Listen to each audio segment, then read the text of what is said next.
Well, good evening, y'all. This is Jeremy, Double J Farms Homestead. I had a dear lady who's a dear friend of mine. One of my high school teachers actually saw her the other day, and I'm telling you what's true. Absolutely made my day. And she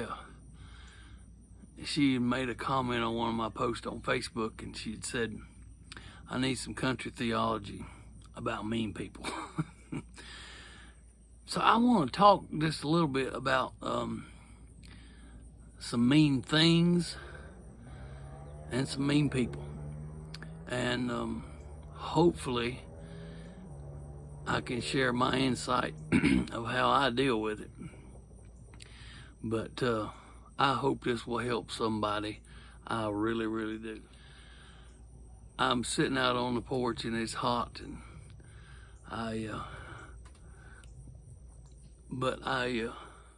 the lighting seemed like it's better out here or something, but you can see I'm sweating. But when you think of mean things or mean people, you know, there's a lot of things you can think about.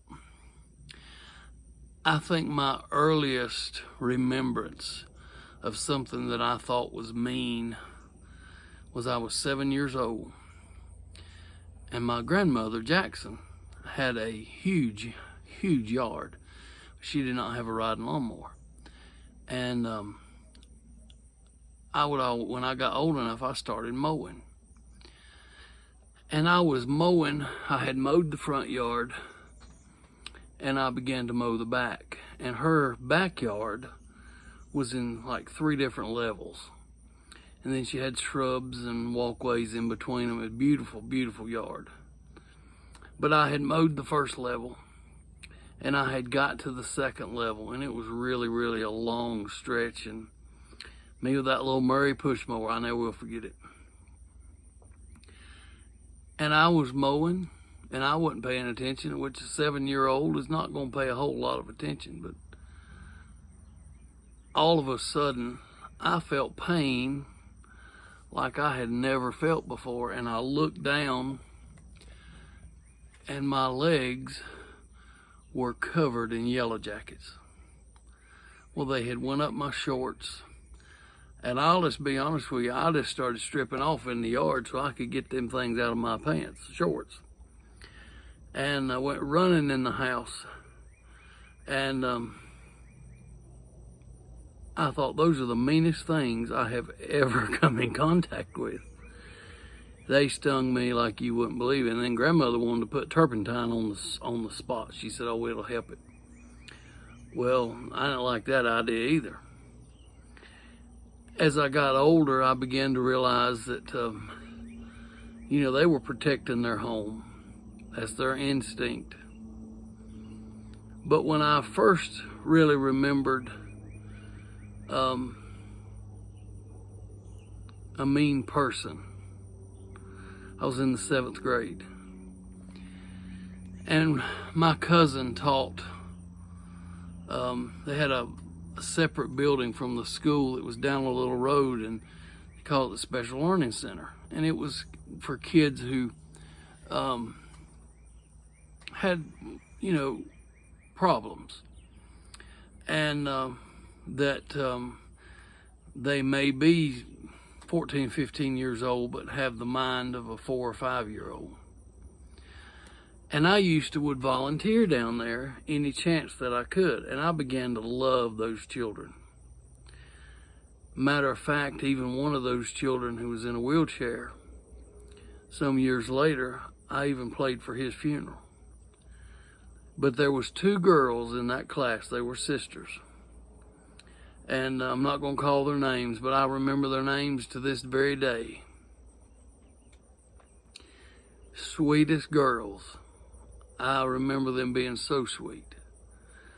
But the older sister, she didn't look like me and you. The younger sister looked, I always thought she looked normal, but she didn't grasp what we did as far as learning goes. I will never forget it. I was in the 7th grade. And I was always, people do not believe this to this day, but I'm very bashful. If I don't know you, I don't say a whole lot. I can go into a church where I don't know anybody, but if I get behind the piano or the organ, I'm fine. And I'll hold my head up and play just like I'm supposed to. But as far as when it comes to just talking to somebody I don't know, I'm very uncomfortable with that. I'm not a person who likes confrontation. It stresses me out to no end of this world. I mean, I can't handle it. I don't deal with it. It's just not me. But I never will forget 7th grade, sitting on the top of the bleachers. And the special learning class was just finishing their time in the gym. And those 2 little sisters came by. And they saw me. Well, I went down and hugged them like I always did. I went back up to the top of the bleachers, and there's a guy that was in my class began to make fun of them. They were standing in line waiting on the others that were in the bathroom before they walked back. He began to make fun of them. Well, they began to cry. And I thought that was the meanest thing that I had ever witnessed. And I told him to stop it and apologize. And he just continued on. And I thought, you mean joker, you? And I told him again, I said, I'm telling you, hush your mouth. Go apologize to those girls. And he looked at me and he said, well, what are you going to do about it? Well, I was always a skinny, scrawny little kid until about the 5th grade. And then I don't know what happened, but I just kind of swelled up, I guess you'd say. And I jumped up and grabbed him by the throat with one hand and hung him over the edge of the bleachers that were still closed against the wall and held him with one hand. And I said, well, you're so big and bad, do something about it. And he was turning red in the face and kicking and frailing around. Well, I just dropped him, and he landed flat on the floor of that gym. Well, he jumped up, and of course, here come the teachers and all that kind of thing. And I had to stay after a week. I had to stay after school for a week and mop the gym as my punishment. I told the principal what he did. And the principal said, well, you handled it wrong. You should have got the teachers. And I probably did handle it wrong. But I never saw him pick on those 2 girls again. And I went down and I hugged him again. And I told him, I said, listen, I'm so sorry for what he did. He should be apologizing to you. But you just pay him no mind. You keep smiling. And they wiped their tears and began to smile. About that time, they had to leave. And I don't even know if my cousin knows this or not. But anyway, that was my first recollection of somebody that I thought was mean as a person. I've had some cattle that were considered mean, that I even considered mean, that would try to get you just in the pasture. Now, some are crazy when you shut them up, but are all right out in the pasture. Well, some, they're mean in the catch pen and out of the catch pen, and I've had both. Matter of fact, we traded. It was a herd dispersal, and I picked out a cow online that herd a calf that I really liked. Well, we contacted the owner and a buddy of mine. Well, we ended up doing some trading, and anyway, we got that cow and calf, and he even told me, he said, now, I want to tell you something. In the catch pen, she's something, but in the pasture, she's all right. Well, when I went to that stockyard Tuesday, and the guy that they had took her to the stockyard with the herd, and then a friend of mine trucked her here Monday. Well, the guy that loaded her, he came to me Tuesday and wanted to know, was I crazy? And I said, what do you mean? He said, that cow you got, He said, that's the meanest thing I've ever seen. I said, well, I'll gentle her down. So when they got here with her that day, the guy that hauled her, he told me, he said, boy, she's fast. Well, that's another word for crazy. And anyway, I turned her off the trailer, and she was hitting the trailer while she was on there trying to get at us and that kind of thing. And I turned her out, and I've been going out and talking to her every day, and she just stares at me like, I don't know who you are. But I'm working on her. Sometimes I'm being nice to this crazy cow. And you know what? That's what we have to do to these mean people. There's people that I've helped that I can meet in the grocery store right now, and they'll dodge down another aisle, or they'll turn their head and won't even speak to me. And that's kind of mean. Hurts my feelings. I ain't gonna lie about it. My grandmother, she used to have a saying. She would say, there's some mean, the Lord will have to knock them in the head on Judgment Day. They're too mean to die. There's some people that way. And it's sad. There's a lady right now, if I called her name, a lot would know her. I've never done anything to her, and she won't speak to me to save my life. I can speak to her and she'll turn her head. And I don't understand it. Professing Christian now will turn her head. And I'll be honest, in the beginning it made me mad. But now I feel sorry for her. Somebody like that, you can't tell me they're not miserable. They have to be. But I get to thinking about what Jesus would have us do. And I can't find anywhere in the Bible where it says we have to like them. But I can find where it says we have to love them. And I'll tell you what that loving will do. Y'all hear me say on my videos all the time, keep loving on folks. Keep loving on those mean folks. It will do one of two things. You've heard the expression, kill them with kindness. It will either eat them alive and there'll come a change. Or they'll be like some of these people that do me in the grocery store. They'll dodge you like a bullet. And if they do, it's on them. You keep being you and being that light in this dark world. Because I promise you, that's what God would have us to do. And you may say, well, you don't understand how they hurt me. I'm going to tell you something. I've been hurt and hurt and hurt and hurt by those that I thought would never hurt me. I've been hurt by those that I thought I could call on day or night.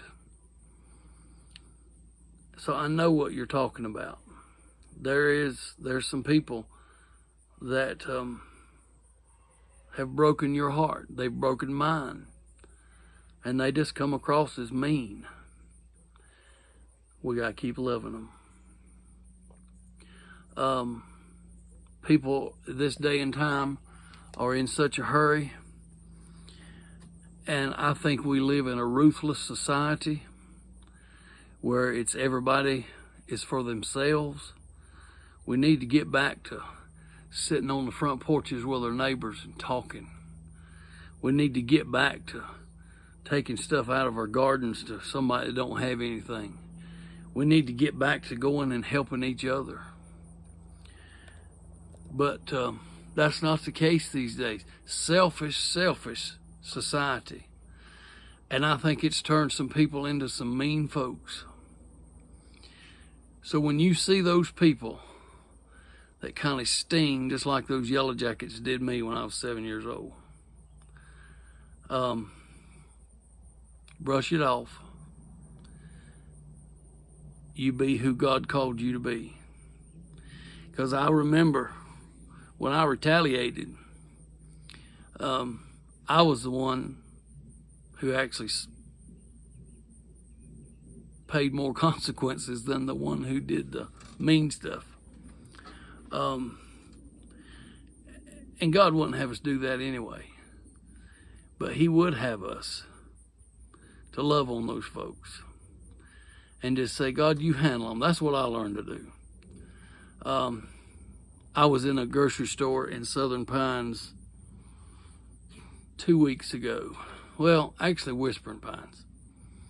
And it was early one morning, and I don't walk fast anymore. I can't. So I'm slow. Well, I was just slipping through the store trying to kill time while Carson was taking some end of grade testing. And there was this old lady. She had her cane in the basket of one of these motorized carts. And she was coming down the aisles just flying. And she was saying, get out of the way, get out of the way, get out of the way. So I got out of her way. And she was just bent over and had the scowl on her face. And a friend of mine up north, they said she was just real crotchety. I don't know what the word means, but that's what she uses for old hateful people. But anyway, she was just going, and that's what she was saying to everybody she came by. Get out of the way, get out of the way. I'd never seen that woman before, probably will never see her again. And I just whispered a prayer for her because there has to be a struggle there that nobody knows about. So when you see those mean people and they sting you, just whisper a prayer. Say, God, handle them. Because let me tell you something. If he handles them, it'll be done right. And it'll be a whole lot worse than what we could do.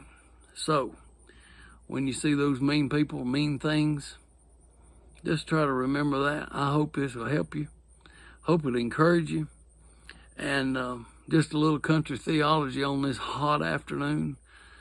We are dry. We need rain. And so we're believing God to send it. But I pray this will encourage somebody and be a word that will help you today and tomorrow and the next week or however long time lasts. Just remember, just love those folks, whisper a prayer and give them to God. And I promise you, he'll handle it.